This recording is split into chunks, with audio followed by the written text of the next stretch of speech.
So రేపు మనకు శ్రీనగర్ కాలనీలో ఉండే ఆఫీస్లో మీటింగ్ ఉంది. సో మిత్రులందరూ కూడా రిజిస్టర్ చేసుకున్నారు. సో రేపు మనం కలవబోతున్నాము. సో ఇవాళ ఉగాది. ఈ ఉగాది రోజున ఒక అద్భుతమైన విషయం మాట్లాడాలి అని చెప్పి అనిపించింది. అంటే హెల్త్కి సంబంధించి అనుకోండి. నేను తరచుగా హిమాలయాలు వెళుతున్నప్పుడు కొంతమంది యోగులను గమనిస్తూ ఉంటాను. మీరు వాళ్ళని చూసారు అనుకోండి, వాళ్ళ వయస్సును మీరు అంచనా వేయలేరండి. తరువాత అడిగినప్పుడు వాళ్ళు ఒకళ్ళకి 76 ఏళ్ళు అంటారు, ఒకళ్ళు 80 ఏళ్ళు అంటారు, ఒకళ్ళు 82 అంటారు. కానీ చూడడానికి మాత్రం ఏదో ఒక 10th క్లాస్ పిల్లాడు లాగా సన్నగా, ఎటువంటి ఫ్యాట్ లేకుండా మంచి తేజస్సుతో అద్భుతంగా కనిపిస్తారు. మరి దీన్ని వీళ్ళు ఎలా సాధిస్తారు? యోగుల గురించి మాట్లాడేటప్పుడు మనము యోషిరో ఓసుమి, ఈయన ఒక శాస్త్రవేత్త. ఇతను జపాన్కి సంబంధించిన ఒక అద్భుతం. ఇతని గురించి మాట్లాడడం నేను చాలా గర్వంగా ఫీల్ అవుతున్నాను. ఎందుకంటే ఒక వీడియోలో నేను ఆటోఫేగి అనబడే ఒక విషయం గురించి మాట్లాడాను. సో దానికి ఇన్స్పిరేషన్ ఈయన జీవితమే. 2016లో ఈయనకి నోబెల్ బహుమతి కూడా ఇచ్చారు. అంటే ఇవాళ మీకు మెడికల్ సైన్స్ పెరిగిపోవడము, పెద్ద పెద్ద కార్పొరేట్ హాస్పిటల్స్, మీకు ఆపరేషన్ అన్నప్పుడు లక్షలలో ఖర్చు. అలాంటిది నీ దేహమే ఒక హాస్పిటల్, అందులో ఒక అద్భుతమైన డాక్టర్ ఉంటాడు. ఇది ఈయన ప్రపంచానికి చెప్పిన ఒక అద్భుతమైన విషయం. అంటే నా బాడీ నా కంట్రోల్లో ఉండాలి, వాళ్ళకి వాళ్ళ దేహము పట్ల కంట్రోల్ లేదు. క్లియర్గా తెలుస్తుంది. అంటే నాకు ఒక సమస్య వచ్చింది, ఈ సమస్యకు నేను ఎక్కడో ఏదో ఒక హాస్పిటల్కి వెళ్ళాలి, ఒక డాక్టర్ని కన్సల్ట్ చేయాలి, అతను ఇచ్చే మందులు వేసుకుంటే పనిచేస్తే పనిచేస్తుంది, లేదా ఇంకొక డాక్టర్. ఈ టైపులో ఆలోచించే వాళ్ళు ఆల్మోస్ట్ 60 to 70% ఉంటున్నారు.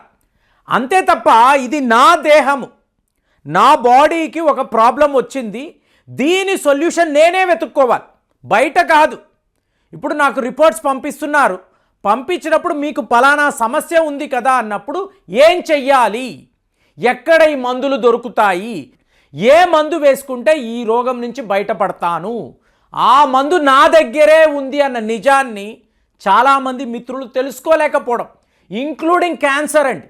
ఇది ఎలా చెప్పాలి అంటే డాక్టర్ యోషుమి ఈయన చెప్పిన సిద్ధాంతం ఏంటి? సిమిలర్ టు హిమాలయాల్లో యోగులు ఫాలో అవుతున్న సిస్టమేనండి. ఇప్పుడు మనం ఏం మాట్లాడతాము? జటాగ్ని అంటాం. అంటే ఫస్ట్ మనము సూర్యుడిని చూడాలి. ఈ సూర్యుడు ఎప్పుడు ఉదయిస్తున్నాడు, ఎప్పుడు అస్తమిస్తున్నాడు గమనించాలి. దాని ప్రకారమే నా ఆహారపు అలవాట్లు ఉండాలి.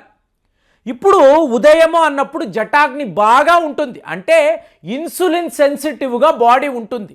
ఈ టైంలోనే పళ్ళు తినాలి అని పదే పదే అందుకే చెప్తాం. చాలామంది సాయంత్రం పూట తింటారు, ఆ టైంలో సూర్యుడు ఉండడు, మీ ఇన్సులిన్ సెన్సిటివిటీ అనేది ఉండదు, అంటే సరిగ్గా ఇన్సులిన్ ప్రొడ్యూస్ అవ్వదు. ఈ టైంలో మీరు పళ్ళు తిన్నారు అనుకోండి, మీ షుగర్ 2 పెరుగుతుంది. బాబాయ్ ఇంత చూపిస్తుంది ఏంటి? పొద్దున్నే కదండి వెళతాము డయాగ్నోస్టిక్ సెంటర్స్కి, పొద్దున్నే వెళతాం. ఇంత షుగర్ చూపిస్తుందా? మీరు ఎప్పుడైనా మధ్యరాత్రుల్లో ట్రావెల్ చేస్తే చూడండి, మీకు ఈ ప్రభుత్వానికి సంబంధించిన మీకు ఈ శానిటేషన్ వర్కర్స్ వాళ్ళు రాత్రిపూట వర్క్ చేస్తూ ఉంటారు. ఎందుకండి? రాత్రి ఎందుకు చెయ్యాలి? ఉదయం చేయొచ్చు కదా, సాయంత్రం చేయొచ్చు కదా. ఏంటి? విపరీతమైన ట్రాఫిక్ ఉంటుంది, మీరు కరెక్ట్గా నగరాన్ని శుద్ధి చెయ్యలేరు. రాత్రిపూట ట్రాఫిక్ ఉండదు, రోడ్స్ అంతా ఖాళీగా ఉంటాయి, వాహనాలు ఉండవు, కాబట్టి క్లీనింగ్ చేయడము అనేది ఈజీ. ఈ దేహము కూడా అలాంటిదే. సో మీరు ఆహారము అనే దాన్ని తీసుకున్నప్పుడు, అడ్డదిడ్డమైన ఫుడ్ తిన్నప్పుడు ఇక్కడ ఒక ట్రాఫిక్ జామ్ అనేది ఉంటుంది. సో మీ బాడీ, మీ డాక్టర్ క్లీనింగ్ చేసుకోవడానికి మీరు ఎటువంటి అవకాశము ఇవ్వడము లేదు. అదే దేహములో ఎటువంటి ఆహారము లేదు అనుకోండి, ఈ క్లీనింగ్ ప్రాసెస్ అనేది ఈజీగా జరుగుతుంది కదా. కాబట్టి ఆటోఫేజీలో ఏమవుతుంది? 36 గంటల సేపు ఫాస్టింగ్. ఇవాళ వేల సంఖ్యలో మిత్రులు ఈ ఆటోఫేజీ అనబడే ప్రక్రియలో ఉన్నారండి, ఫాస్టింగ్ చేస్తున్నారు. అద్భుతంగా ఉందండి, నా షుగర్ లెవెల్స్ గణనీయంగా తగ్గిపోయాయి, ఇవాళ బాడీ చాలా లైట్గా ఉంది, ఒళ్ళు నొప్పులు తగ్గిపోయాయి, ఇలా చెప్పేవాళ్ళు ఎక్కడికి వెళ్ళినా ఇలా మాట్లాడేవాళ్ళు వందలలో కనిపిస్తున్నారు. ఏం చేస్తున్నాము? తినాల్సిన ఆహారాన్ని తినడం లేదు, విడిచిపెడుతున్నాం. దీనివల్ల మన షుగర్స్, బీపీ, థైరాయిడ్, మీకు లోపల ఉండే ఫ్యాట్, కొలెస్ట్రాల్ సర్వము తగ్గిపోతుంది. ఇది ఒక అద్భుతం అండి. కాబట్టి ఆయనకి నోబెల్ బహుమతి ఇచ్చారు. కానీ మన యోగులు అంటారా, హిమాలయాల్లో ఉండే యోగులు తరతరాలుగా వేల సంవత్సరాల నుంచి ఇదే ఫాలో అవుతున్నారు. నేను గమనించానండి, సూర్య అస్తమనము దానికి ఒక గంట ముందు వాళ్ళు ఏ రోటీయో లేదా ఒక బంగాళదుంపో లేదా ఒక గ్లాసు పాలో తాగుతారు. అంతే, వాళ్ళకి ఆహారం, హాయిగా ఉంటారు. అలాగే మనం జఠాగ్ని గురించి మాట్లాడుతున్నాం. అంటే డైజెస్టివ్ సిస్టమ్ అనేది బాగా ఉన్నప్పుడు బాగా తినాలి అని అంటాం. ఇక్కడే ఫ్రెండ్స్ తేడా. మనము తినకపోతే మనకు కళ్ళు తిరుగుతుంది, నీరసంగా ఉంది, ఇవన్నీ మాట్లాడతాం. మరి హిమాలయాల్లో ఉండే యోగులకు అలాంటివి ఏమీ ఉండదండి. ఇక్కడ ఏం జరుగుతుందో చూడండి, బాగా గమనించండి. మీకు ఈ జఠాగ్ని అంటున్నాము కదా, తినే ఆహారము జీర్ణం అవ్వడం ఈ వ్యవస్థ. కానీ ఇక్కడ మీరు ఆ టైంకి తినకపోయారు అనుకోండి, ఒక యోగి ఆ టైంకి ఏం తినరండి, వాళ్ళు తిననప్పుడు మీరు గమనించారు అనుకోండి, ఈ బాడీలో ఉండే మలినం, చెత్త, ఈ చెత్త పేరుకుపోతుంది కదా.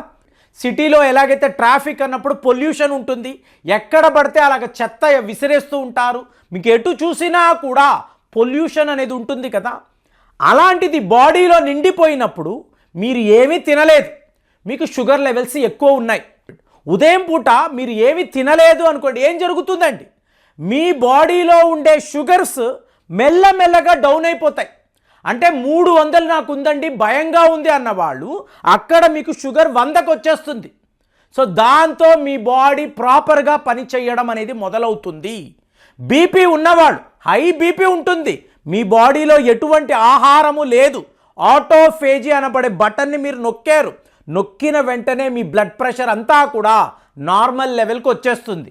ఇంతకు మించిన అద్భుతం చెప్పమంటారా? మీకు క్యాన్సర్ ఉంది, క్యాన్సర్ కణాలు బాడీలో ఉన్నప్పుడు మీరు ఆటోఫేజీ చేశారు అంటే మీకు డాక్టర్ యోషిమి దీన్ని ప్రూవ్ చేశాడండి ఆయన. మీరు ఫాస్టింగ్లో ఉన్నప్పుడు, ఫాస్టింగ్ అన్నప్పుడు ఏంటి, ఉదయం 8ంటికి మీరు ఆహారం తిన్నారు అనుకోండి, ఎగ్జాంపుల్ చెప్తున్నాను, ఇంకొక 8 గంటల సేపు మీరు ఏమీ కూడా తినకూడదు. అంటే సాయంత్రం 4 గంటల వరకు కూడా మీరు ఫాస్టింగ్లో ఉండగలిగారు అనుకోండి, మీ బాడీలో sugar levels, BP levels, thyroid hormones అంతా కూడా స్టేబుల్ అయిపోతూ ఉంటాయి. సో 8 అవర్స్ నుంచి మీరు ఏం చేస్తారు, 10 అవర్స్కి తీసుకెళ్తారు. నెల రోజుల తర్వాత ఉదయం 8ంటికి తాజా పళ్ళు తిన్నవాళ్ళు మళ్ళీ సాయంత్రం పూట 6ంటికే తింటారు. ఈ మధ్యలో మంచిగా మీకు నచ్చిన మజ్జిగ అనండి, కావలసినంత నీరు అనండి తాగుతూ ఉంటే మీకు ఈ రోగాలంతా గణనీయంగా తగ్గిపోవడం. నెక్స్ట్ లెవెల్లో 16 గంటల సేపు ఫాస్టింగ్ ఉన్నారు అనుకోండి, ఈ క్యాన్సర్ సెల్స్ ఉన్నాయి చూసారా, వాటికి ఆహారము కావాలి. ఈ ఆహారాన్ని ఎప్పుడైతే మీరు ఆపేసారో ఆటోమేటిక్గా బాడీ తనలో ఉన్న ఆ శక్తి ఉంటుంది చూసారా, జీర్ణ వ్యవస్థ, జఠాగ్ని, ఈ క్యాన్సర్ సెల్స్ని అంతా కూడా తినడం మొదలు పెడుతుంది. దీన్ని వీళ్ళు ప్రూవ్ చేశారండి. కాబట్టి ఈయనకి నోబెల్ బహుమతి ఇచ్చారు. అంటే మీ బాడీలో చెడు ఎక్కడ ఉన్నా, చెత్త ఎక్కడ ఉన్నా కూడా మీ దేహమే, మీ కణాలే వాటిని తినివేస్తాయి. దీనికి బయట ఎక్కడ మందులు వెతకక్కర్లేదు, ఏ మందు వేసుకుంటే ఎలా తగ్గుతుందో చూడక్కర్లేదు. సప్లిమెంట్గా మీకు కొన్ని మందులు ఇప్పుడు మేము పంపిస్తూ ఉంటాం. ఏంటి, ఆ పర్టికులర్ కణము, ఆ అవయవాన్ని ఉత్తేజపరచడానికి, యాక్టివేట్ చేయడానికి మందులు ఇస్తాం. అంతే తప్ప మీకు మీ బాడీయే పని చెయ్యాలి. మీ దేహములో ఉండే రోగ నిరోధక శక్తి అదే మీకు ఈ క్యాన్సర్ సెల్స్ను కూడా తినివేస్తుందండి, లిటరల్గా తినేస్తుంది. ఒక స్టేజ్లో అంటే మీకు క్యాన్సర్ స్టేజ్ 1 అనండి, క్యాన్సర్ స్టేజ్ 2 అనండి, డయాబెటీస్ అనండి, బీపీ అనండి, ఇలాంటివి. అలాంటి కొలెస్ట్రాల్ అంటే ఏంటండి, అవసరము లేని కొవ్వు బాడీలో చేరిపోవడం. కాబట్టి మీకు ఏ సమస్య వచ్చినా ఫస్ట్ మీరు గమనించాల్సింది మీ హిమోగ్లోబిన్ లెవెల్ ఎక్కడ ఉంది, అలాగే మీ యొక్క ఈఎస్ఆర్ ఏమిటి, మీరు ఎంత వెయిట్ ఉన్నారు, ఈ పారామీటర్స్ ప్రకారమే మీ దేహంలో సమస్యలు వస్తాయి.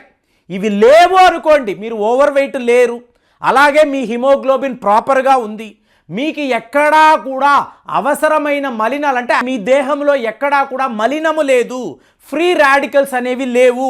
ఈఎస్ఆర్ చెప్పేస్తుంది ఫ్రీ రాడికల్స్ లేనప్పుడు బిలో 15 చూపిస్తుంది.